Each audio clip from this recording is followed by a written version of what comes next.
السلام علیکم دوستو، میرا نام ہے حسیب شفقت اور آپ دیکھ رہے ہیں ہنسی ٹی وی۔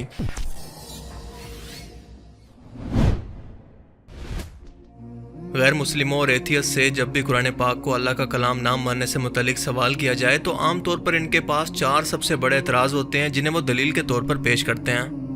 نمبر 1 کہ محمد صلی اللہ علیہ وآلہ وسلم نے خود سے آیتیں بنا کر اس کتاب کو لکھا اور اسے اللہ سے منسوب کر دیا کہ یہ کلام آسمانوں سے اللہ نے نازل کیا ہے۔ دوسرا اعتراض کہ اسے لکھنے کے لیے محمد صلی اللہ علیہ وآلہ وسلم نے اس سے پہلے موجود کتابوں یعنی تورات، انجیل، زبور وغیرہ اور دوسرے صحیفوں کو استعمال کیا کیونکہ اہل کتاب کی کتابوں کے اندر زیادہ تر واقعات اور چیزیں ایک دوسرے سے ملتی جلتی ہیں۔ تیسرا اعتراض کہ محمد صلی اللہ علیہ وآلہ وسلم نے اس وقت کے کسی عالم دین یعنی یہودی یا کرسچن سے یہ کتاب لکھنے کے لیے مدد لی اور انہی لوگوں کی مدد سے یہ سب کچھ ملتا جلتا بالکل ویسا ہی قرآن کریم کے اندر نقل کیا جو کہ ان کی کتابوں میں تھا۔ اور چوتھا یہ کہ نعوذ باللہ محمد نے شیطان کی مدد سے اس قرآن پاک کو لکھا، جیسا کہ مشرکین مکہ ان کے بارے میں کہا کرتے تھے کہ اسے جنات کا سایہ رہتا ہے اور پریشان قسم کے خواب آتے ہیں۔ پر ان دعووں کی عقلی اور لاجیکلی طور پر حقیقت دراصل ہے کیا، اور کیا ان دعووں کو تاریخی حقائق کی موجودگی میں کسی بھی طرح سے ثابت کیا جا سکتا ہے؟ عام طور پر اس طرح کے شکوک و شبہات والے سوال اٹھا کر غیر مسلموں کا ٹارگٹ ایسے لوگوں کو گمراہ کرنا ہوتا ہے جو کہ تاریخ اسلام یا اسلامی شریعت کا زیادہ علم رکھتے ہی نہیں ہیں اور ان کا ایمان کافی کمزور ہوتا ہے، کیونکہ یہ لوگ لاجیکلی طور پر چیزوں کی گہرائی کے اندر جا کر ان کو سمجھ ہی نہیں پاتے۔ پر آج کی اس ویڈیو میں ہم انہی 4 سوالوں کے ایسے لاجیکلی اور عقلی طور پر جواب دیں گے جن کے جوابات کو چاہتے ہوئے یا نہ چاہتے ہوئے بھی انہیں قبول کرنا پڑے گا، کیونکہ یہ لوگ تو قرآن کریم کو مانتے ہی نہیں ہیں، لہٰذا ان کے اور ہمارے درمیان جو چیز کامن ہے وہ ہے لاجکس، کامن سینس اور عقلی دلائل، جن کے بارے میں جان کر یقیناً آپ بھی بول اٹھیں گے کہ بے شک یہ قرآن حق اور سچ ہے، یہ اللہ کا کلام ہے، بے شک دنیا کی کوئی بھی طاقت چاہ کر بھی اسے خود سے نہیں لکھ سکتی۔ یہ ویڈیو کیونکہ تاریخی اور قرآنی حقائق کو عقلی طور پر وضاحت سے بیان کرتی ہے، لہٰذا اس ویڈیو کو ہم 2 پارٹس کے اندر ڈیوائیڈ کریں گے۔ تو سب سے پہلے یہ جان لیں کہ قرآن کریم پر کیے جانے والے یہ اعتراضات 4 ہی کیوں ہیں، اس سے زیادہ کیوں نہیں؟ اس کا جواب یہ ہے کہ ہر کتاب کی تحریر کرنے والے کا ایک آتھر ہوتا ہے یعنی لکھنے والا، اور اگر آپ اس کتاب کے لکھنے والے پر یقین نہیں کرتے تو آپ کے پاس صرف گنے چنے آپشن ہوتے ہیں، یعنی لے دے کر آپ کے پاس صرف 4 ہی آپشن بچتے ہیں کہ آپ اس پر اعتراض کریں، اور بالکل یہی معاملہ قرآن کا بھی ہے۔ اس کے معجزات اور حقائق پر تو غیر مسلموں کو بھی اعتراض نہیں، پر اس کے لکھنے والے پر اعتراض ہے۔ اگر ہم پہلے آپشن پر غور کریں تو وہ ہے کہ محمد صلی اللہ علیہ وآلہ وسلم نے خود سے قرآن لکھا۔ اگر ہم یہ بات مان لیں تو ان لوگوں سے میرا یہ سوال ہے کہ ایسا کیسے ممکن ہو سکتا ہے کہ رسول اللہ صلی اللہ علیہ وآلہ وسلم کی تمام احادیث کے بولنے کا سٹائل مختلف ہو جبکہ قرآنی آیات کے بولنے کا سٹائل بالکل مختلف ہو، یعنی حدیث سے بالکل الگ ہو، یعنی احادیث کے سٹائل سے بالکل واضح طور پر پتہ چلے کہ یہ کسی انسان نے بیان کیے ہیں، جبکہ قرآنی آیات کو دیکھ کر پتہ چلے کہ یہ سٹائل کسی انسان کا نہیں بلکہ اس سے بھی پہلے آنے والی الہامی کتابوں کا ہے۔ کیا کبھی ایک بار بھی ایسا نہیں ہوا کہ انجانے میں محمد صلی اللہ علیہ وآلہ وسلم نے حدیث کو بھی قرآن کے سٹائل میں بیان نہ کر دیا ہو؟ ہم دیکھتے ہیں کہ ایسا کبھی نہیں ہوا، دونوں کا سٹائل بالکل الگ الگ ہے، اور اس کا مطلب کہ ان کے سورس بھی الگ الگ ہیں۔ دوسرا ثبوت کہ کیا ایسا ممکن ہے کہ محمد صلی اللہ علیہ وآلہ وسلم نے خود سے قرآن پاک لکھا اور خود اس قرآن پاک کے اندر کئی بار اپنے خلاف بھی آیات شامل کر دی ہوں؟ مثال کے طور پر سورہ التوبہ آیت 43 کے اندر اللہ پاک فرماتا ہے، جس کا مفہوم ہے کہ محمد اللہ تمہیں معاف کرے، تم نے ان لوگوں کو کیوں اجازت دی، ان کے بہانے قبول کیے حالانکہ یہ لوگ جھوٹے اور منافق ثابت ہو جاتے ہیں۔ یہ قرآنی آیات ایک غزوہ کے موقع پر نازل ہوئی تھی جب رسول پاک صلی اللہ علیہ وآلہ وسلم نے جنگ کی تیاری کا حکم دیا تو جھوٹے اور منافق لوگ آ کر آپ کے پاس بہانے بنانے لگے تاکہ جنگ سے بچ سکیں، اور رسول اللہ کی طبیعت میں کیونکہ نرمی نمایاں تھی لہٰذا آپ نے ان سب کے بہانے قبول کر لیے، اور اسی بات پر اللہ نے آپ کو فرمایا کہ اللہ آپ کو معاف فرمائے، ایسا کر کے آپ نے غلطی کی ہے کیونکہ ایسے لوگوں کو ایکسپوز کرنا ضروری تھا۔ یہ آیت مبارکہ اس وقت نازل ہوئی جب رسول پاک صلی اللہ علیہ وآلہ وسلم نے اپنی بیویوں کے معاملے میں کچھ حلال چیزوں کو بھی اپنے لیے حرام ٹھہرا لیا تھا، اور اللہ پاک نے فرمایا کہ اپنی بیویوں کی محبت میں آپ نے خود سے ایسا کر لیا ہے کیونکہ اللہ تو ایسا نہیں چاہتا۔ اس پر پکڑ آ گئی ہے۔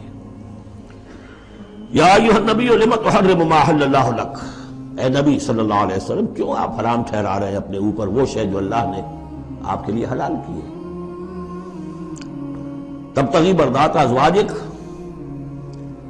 کیا آپ چاہتے ہیں اپنی بیویوں کی رضا جوئی؟ واللہ غفور الرحیم۔ اب دیکھیے یہ تیور بتا رہے ہیں اللہ تعالیٰ کی جو یہ ناپسندیدگی، یا ایھا النبی لم تحرم ما احل اللہ لک تبتغی مرضات ازواجک واللہ غفور الرحیم۔ اللہ غفور الرحیم ہے، اللہ نے معاف فرمایا، اللہ نے آپ کی خطا سے درگزر کی۔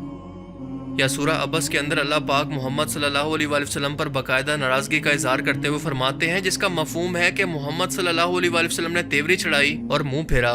کہ ان کے پاس وہ نبینا حاضر ہوا، اور تم کو کیا خبر کہ شاید وہ پاکیزگی حاصل کرتا، سوچتا، سمجھتا اور یہ اسے فائدہ دیتا، جو پرواہ نہیں کرتا تم اس کی طرف توجہ کرتے ہو۔ یہ آیات مبارکہ اس وقت نازل ہوئیں جب محمد صلی اللہ علیہ وآلہ وسلم قریش مکہ کے کچھ سرداروں کو دین کی تبلیغ کر رہے تھے، اور اسی دوران عبداللہ ابن ام مکتوم ایک نابینا صحابی آپ کے پاس آئے۔ انہوں نے نہیں دیکھا کہ رسول اللہ کے پاس کوئی بیٹھا ہوا ہے، لیکن وہ سن رہے تھے کہ کوئی لوگ موجود ہیں اور رسول اللہ صلی اللہ علیہ وآلہ وسلم ان سے مخاطب ہیں۔ سو ان صحابی نے پھر بھی رسول اللہ صلی اللہ علیہ وآلہ وسلم کو اپنی جانب متوجہ کرنے کے لیے ان سے سوال کیے، مگر رسول اللہ نے ان پر توجہ نہ دی، بلکہ آپ کی پیشانی پر ناگواری کے اثرات آئے۔ جب آپ نے ان صحابی پر توجہ نہ دی تو وہ اٹھ کر وہاں سے چلے گئے۔ اس پر کچھ ناگواری کے آثار پیدا ہوئے، حضور کی تیوری پر بل پڑ گئے اور حضور ان کی طرف متوجہ نہیں ہوئے، وہ بددل ہو کر وہاں سے اٹھ کر چلے گئے۔ اس پر پھر یہ کہہ لیجئے حضور کا لفظ عتاب، یہ عتاب نازل ہوا مجھ پر، اس لیے کہ اس کے بعد پھر جب کبھی بھی آتے تھے عبداللہ ابن ام مکتوم تو حضور فرمایا کرتے مرحبا بالذی آتمنی اللہ فیہ، مرحبا اس شخص کے لیے جس کے بارے میں اللہ نے مجھ پر عتاب فرمایا ہے۔ اب اس میں یہ تعویل کرنا کہ یہ حضور کے مقام تو یہ ہو ہی نہیں سکتا، انہونی بات ہے، ادھر سے ادھر سے، قطع کوئی ضرورت نہیں۔ یہ رسول بھی بشر ہوتا ہے، بشر ہونے کے علاوہ میں نے آپ کو بتایا ہے یہ دعوت کا تقاضا ہے، تو اللہ تعالیٰ اپنے بڑے بندوں کی جو ہے چھوٹی خطاؤں کے اوپر بھی ایسا انداز اختیار کرتے ہیں کہ جیسے ان سے بہت بڑی خطا ہو گئی ہے۔ تو یہ ہے سارے مسائل سامنے ہو تو پھر کوئی ضرورت کسی تعویل کی نہیں۔ اس کے علاوہ بھی قرآن کریم کے اندر بے تحاشا ایسی مثالیں موجود ہیں، تو ذرا سوچ کر دیکھیں کہ کیا کوئی شخص خود سے قرآن پاک جیسی علامی کتاب لکھ رہا اور وہ اپنے خلاف ایسی آیات کو اس کتاب کے اندر شامل کرے، اور وہ بھی اپنے صحابہ اور ماننے والوں کے سامنے؟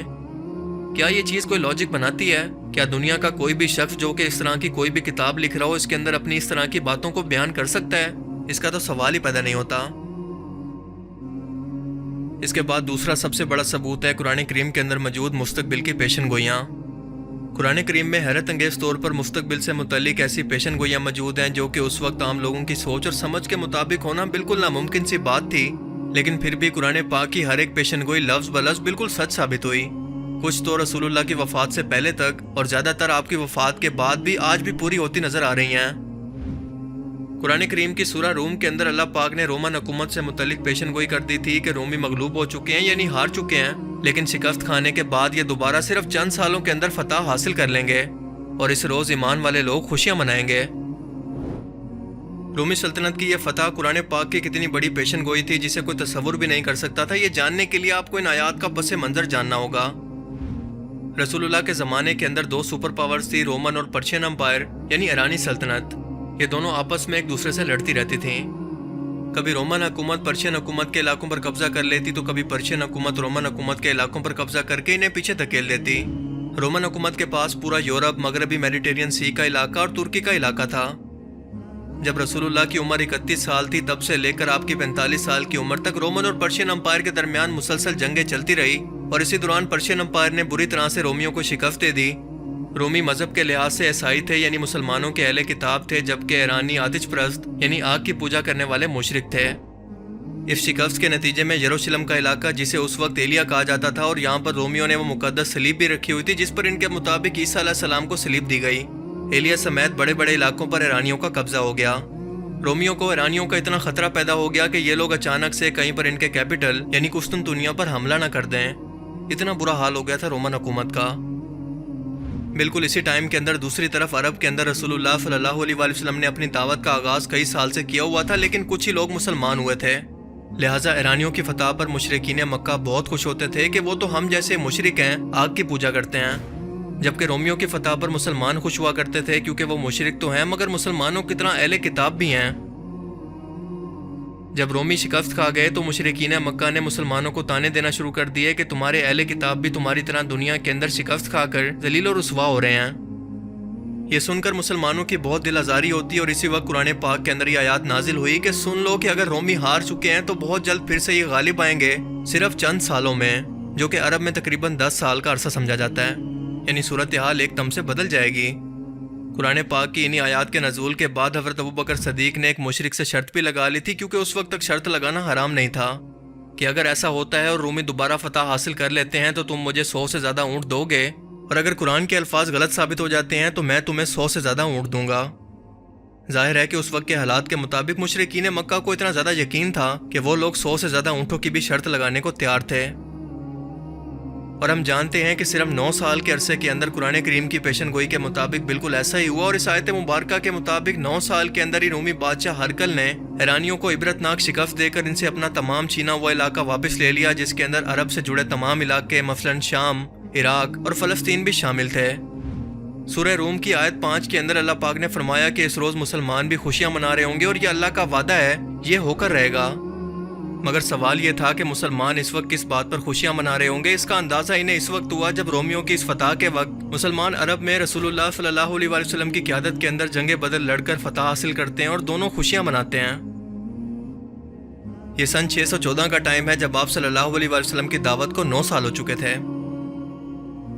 بالکل اسی طرح سے سورہ الفتح کے اندر مکہ کی فتح کی پیشن گوئی جو کہ رسول اللہ صلی اللہ علیہ وسلم کو خواب کے اندر دکھائی گئی تھی، بالکل ویسے ہی پوری ہوئی۔ قرآن کریم کے اندر ایسی بے تحاشا اور بھی پیشن گوئیاں موجود ہیں جو کہ اس ٹائم کے اندر کسی بھی انسان کے لیے جاننا بالکل ناممکن سی بات تھی۔ تو سوال یہ ہے کہ رسول اللہ نے اگر قرآن کریم خود سے لکھا، وہ اتنے یقین کے ساتھ یہ پیشن گوئیاں کیسے کر گئے؟ کیونکہ اگر یہ پیشن گوئیاں غلط ثابت ہو جاتی تو کیا ہوتا آپ لوگ جانتے ہیں کہ یقیناً آپ کے ماننے والوں کے اندر بھی آپ کا خود کا اسٹیٹس کمزور ہو جاتا۔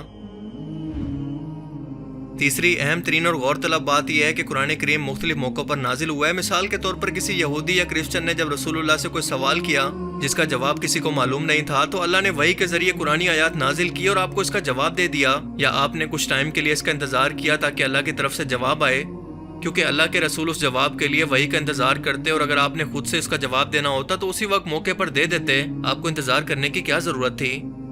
کیا ایسا اتفاق ممکن ہے؟ وہ بھی ایک بار نہیں بلکہ بار بار۔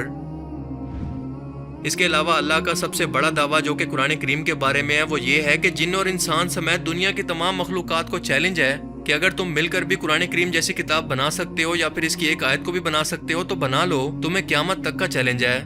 مگر آج 1400 سال گزر چکے ہیں اور قرآن کریم پر اعتراض کرنے والے صرف یہ چھوٹا سا کام نہیں کر سکتے کہ اللہ کے دعوے کو غلط ہی ثابت کر دکھائیں۔ یہ سب مل کر خود سے ایک ایسی کتاب لکھ دیں، ان کے لیے کون سا مشکل کام تھا؟ اب سوال یہ ہے کہ اگر رسول اللہ نے یہ قرآن خود سے لکھا تھا تو وہ اتنا بڑا چیلنج انسانوں کو کیوں کرتے؟ انہیں اتنا یقین کیسے تھا کہ اس جیسا کوئی دوسرا کلام انسان یا جنات مل کر قیامت تک نہیں بنا سکتے، چاہے دنیا و کائنات کی مخلوقات مل کر جتنی مرضی ترقی کر لیں؟ کیونکہ یہ دعویٰ رسول اللہ کا نہیں تھا بلکہ اللہ کی طرف سے تھا، اور اللہ کے الفاظ کبھی غلط نہیں ہو سکتے۔ ایک اور اہم نقطہ کہ اگر رسول اللہ خود سے اس کتاب کو صرف الفاظ سے بھرنا چاہتے ہیں تو غیر ضروری الفاظ یا تاریخ یا اپنی ذاتی معلومات ڈال کر اسے پر کر دیتے، جو کہ ایک آتھر کے لیے سب سے آسان کام ہے۔ مگر ہم دیکھتے ہیں کہ قرآن کریم کے اندر تو رسول اللہ کی فیملی اور پرسنل لائف کو تو ڈسکس ہی نہیں کیا گیا، اور انفیکٹ آپ کا نام بھی پورے قرآن کریم میں صرف 4 مرتبہ آیا ہے، جبکہ موسیٰ علیہ السلام کا 134 بار اور عیسیٰ علیہ السلام کا بھی کئی مرتبہ موجود ہے۔ اس کے علاوہ ابراہیم علیہ السلام، نوح علیہ السلام، آدم علیہ السلام اور دوسرے بہت سے پیغمبر اور ان کی زندگی کے حالات و واقعات قرآن کریم کے اندر موجود ہیں۔ مگر غیر مسلموں کی لاجک کے مطابق خود اس کتاب کو لکھنے والے محمد نے خود کو اس پوری کتاب کے اندر کوئی کریڈٹ دیا ہی نہیں ہے۔ کتنی ان لاجیکل سی بات ہے جو ان کی تمام پاسبلٹیز کو غلط ثابت کرتی ہیں کہ رسول اللہ صلی اللہ علیہ وسلم نے خود سے قرآن لکھا یا کسی نے ان کی مدد کی۔ اس کے بعد کی 3 پاسبلٹیز کو ہم اس ویڈیو کے اگلے پارٹ کے اندر ڈسکس کریں گے۔ مجھے امید ہے کہ آج کی اس ویڈیو سے آپ کو بہت کچھ نیا جاننے کو ملا ہوگا اور یہ ویڈیو آپ کو پسند آیا ہوگا۔ اگر یہ ویڈیو آپ کو اچھا لگا تو اسے لائک کیجئے، اور اب میں ملوں گا آپ سے ایک ایسی نئی انٹرسٹنگ ویڈیو میں۔ تب تک کے لیے اپنا بہت سا خیال رکھیے گا۔